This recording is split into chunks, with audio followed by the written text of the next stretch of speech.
নমস্কাৰ বন্ধুসকল, লেটেষ্ট খবৰৰ আজিৰ ভিডিঅ'টিলৈ আপোনালোকক স্বাগতম জনাইছোঁ। আজি আপোনালোকৰ বাবে অসম সম্বন্ধীয় কিছু তথ্য লৈ আহিছোঁ।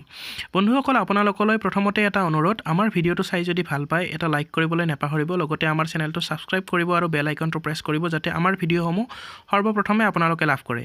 তেন্তে বলক আজে বাজে কথা বাদ দি ভিডিঅ'টো আৰম্ভ কৰোঁ। বিভিন্ন ক্ষেত্ৰত প্ৰথম অসমীয়া ব্যক্তিসকলৰ বিষয়ে কিছু তথ্য সংগ্ৰহ কৰি আজি আপোনালোকৰ বাবে লৈ আহিছোঁ। এই তথ্যসমূহ আপোনালোকৰ কিবা কামত আহিলে আমাৰ পৰিশ্ৰম সাৰ্থক হোৱা বুলি ভাবিম। উজনি অসমৰ প্ৰথম গ্ৰেজুৱেট জগন্নাথ বৰুৱা। নামনি অসমৰ প্ৰথম গ্ৰেজুৱেট আনন্দৰাম বৰুৱা। প্ৰথম অসমীয়া চাহ খেতিয়ক জগন্নাথ বৰুৱা। প্ৰথম অসমীয়া ৰাষ্ট্ৰপতি ফখৰুদ্দিন আলী আহমেদ। প্ৰথম অসমীয়া জাতীয় কংগ্ৰেছৰ সভাপতি দেৱকান্ত বৰুৱা। 1975 চনত তেওঁ এই পদ লাভ কৰিছিল। প্ৰথম অসমীয়া ৰাজ্যপাল বিষ্ণুৰাম মেধি। তেওঁ 1957 চনৰ 8 জানুৱাৰী তাৰিখে তামিলনাডুৰ ৰাজ্যপাল হিচাপে যোগদান কৰিছিল আৰু 1964 চনৰ 4 এপ্ৰিল তাৰিখলৈকে এই পদত কাৰ্যৰত আছিল। প্ৰথম অসমীয়া পঞ্জাৱৰ ৰাজ্যপাল মহেন্দ্ৰ মোহন চৌধুৰী। প্ৰথম অসমীয়া মিজোৰামৰ ৰাজ্যপাল হিতেশ্বৰ শইকীয়া। প্ৰথম অসমীয়া ICS আনন্দৰাম বৰুৱা। তেওঁ অসমৰ পৰা প্ৰথম ব্যক্তি আছিল ICS পাছ কৰা আৰু ভাৰতৰ পৰা পঞ্চমজন ব্যক্তি। প্ৰথম অসমীয়া PhD ডিগ্ৰী লাভ কৰা ব্যক্তি Mohammad Moidul Islam Bora. All India football ফেডাৰেশ্যনৰ প্ৰথম অসমীয়া সভাপতি আছিল নুৰুল আমিন। আইন বিষয়ত ডক্টৰেট প্ৰথম অসমীয়া ডক্টৰ জগদীশ চন্দ্ৰ মেধি। সংগীত নাটক অকাডেমী বঁটা শ্ৰী শ্ৰী মিত্ৰদেৱ মহন্ত। 1961 চনত তেওঁ এই বঁটা লাভ কৰিছিল। ৰাষ্ট্ৰপতিৰ মেন অৱ দ্য নেশ্যন সন্মান কলা শিৰোমণি বঁটা লাভ কৰা প্ৰথম অসমীয়া ব্যক্তিগৰাকী হ'ল মুখ্যমন্ত্ৰী হিতেশ্বৰ শইকীয়া। 1991 চনত তেওঁ এই বঁটা লাভ কৰিছিল। ডাক টিকটত স্থান পোৱা প্ৰথম অসমীয়া ব্যক্তিগৰাকী হ'ল লক্ষ্মীনাথ বেজবৰুৱা। 5 অক্টোবৰ 1968 চনত এই ডাক টিকট মুকলি কৰা হৈছিল। 20 পইচা মূল্যৰ কলা ছাই ৰঙৰ আছিল এই টিকেটবোৰ। সাহিত্য অকাডেমী বঁটা লাভ কৰা প্ৰথম অসমীয়া ব্যক্তি যতীন্দ্ৰনাথ দুৱৰা। 1955 চনত তেখেতে এই বঁটা লাভ কৰিছিল। জ্ঞানপীঠ বঁটা বিজয়ী ডক্টৰ বীৰেন্দ্ৰ কুমাৰ ভট্টাচাৰ্য। 1979 চনত তেওঁ এই বঁটা লাভ কৰিছিল। বিলাতত শিক্ষা লাভ কৰা প্ৰথম অসমীয়া ব্যক্তিগৰাকী হ'ল আনন্দৰাম ঢেকিয়াল ফুকন। প্ৰথম অসমীয়া কথাছবি নিৰ্মাতা ব্যক্তিগৰাকীৰ নাম জ্যোতিপ্ৰসাদ আগৰৱালা। কেন্দ্ৰীয় মন্ত্ৰীসভাত মন্ত্ৰীপদ লাভ কৰা ব্যক্তিগৰাকীৰ নাম সুৰেন্দ্ৰনাথ বুঢ়াগোহাঁই।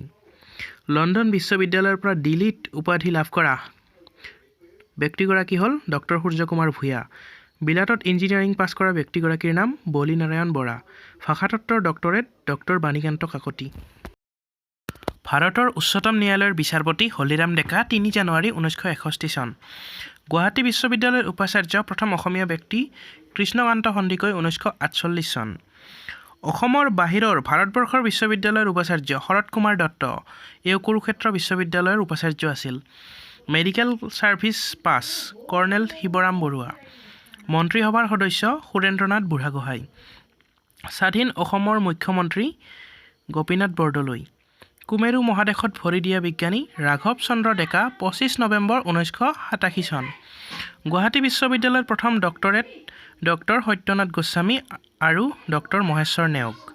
সামৰিক বাহিনীৰ বীৰ চক্ৰ প্ৰথম লাভ কৰিছিল উৎপল বৰুৱাদেৱে 1965 চনত। অৰ্জুন বঁটা লাভ কৰা প্ৰথম অসমীয়া ব্যক্তি দৌৰবিদ ভোগেশ্বৰ বৰুৱা। 1966 চন। পদ্মভূষণ উপাধি প্ৰাক্তন মুখ্যমন্ত্ৰী বিমলা প্ৰসাদ চলিহাদেৱে লাভ কৰিছিল। বিদেশত স্বাধীনভাৱে ব্যৱসায় কৰা প্ৰথম অসমীয়া ব্যক্তি সাউদ ভোলানাথ বৰুৱা।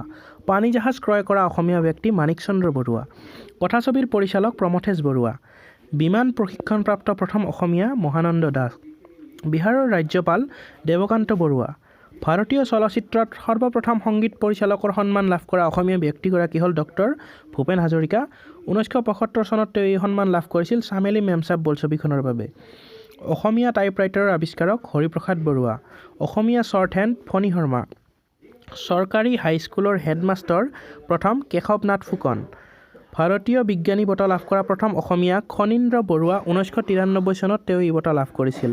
ছভিয়েট দেশ নেহেৰু বঁটা সুৰেন্দ্ৰ মোহন দাস ডাঙৰীয়াই লাভ কৰিছিল 1966 চনত। সৰ্বভাৰতীয় দুৰ্গা ৰতন বঁটা লাভ কৰা অসমীয়া ব্যক্তিগৰাকী হ'ল কীৰ্তিনাথ হাজৰিকা। সৰ্বভাৰতীয় শংকৰদেৱ বঁটা লাভ কৰা প্ৰথম অসমীয়া ব্যক্তি ডক্টৰ ভূপেন হাজৰিকা আৰু কীৰ্তিনাথ হাজৰিকা। 1987 চনত তেওঁলোকে এই বঁটা লাভ কৰিছিল। সৰ্বভাৰতীয় গোৱেংকা বঁটা লাভ কৰা অসমীয়া ব্যক্তি কীৰ্তিনাথ হাজৰিকা। 1987 চনত তেওঁ এই বঁটা লাভ কৰিছিল।